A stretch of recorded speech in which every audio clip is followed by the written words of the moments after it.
Fully automatic hot melt glue coating machine on site real shot application demonstration part 4. We usually don't need to set this temperature to high. 90100 degrees is enough. If there is any residual glue flowing out through this, we are worried that it will solidify if it flows down. So we have also made an auxiliary heating device to prevent it from solidifying and smoothly flow into the silicone recycling bin below us for reuse. Let me explain here. There will be a detailed operation process attached to this machine. Firstly, the bearings and chains need to be filled with oil every shift because it generates heat at high temperatures.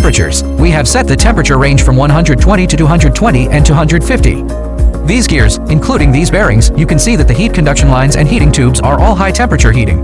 So if we request it, we must add our butter every day, or preferably every shift. We have also prepared a butter dispenser for our. By tapping on these sprockets, chains, and bearings, we can add them regularly, which will make the machine more durable. This is something that must be noted. Before operating this machine, we must first open it to observe that these two rollers are not in contact and must be separated.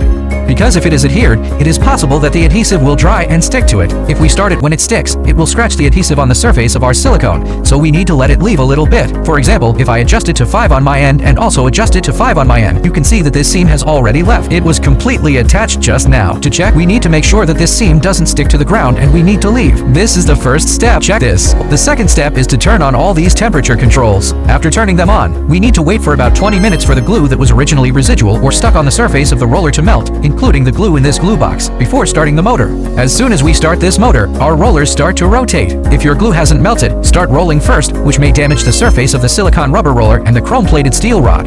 So we must first turn on these temperature controls and wait for about 20 minutes for them to heat up, causing the adhesive on their surface to melt off before we start the motor. After starting the motor, we can then start the speed adjustable one.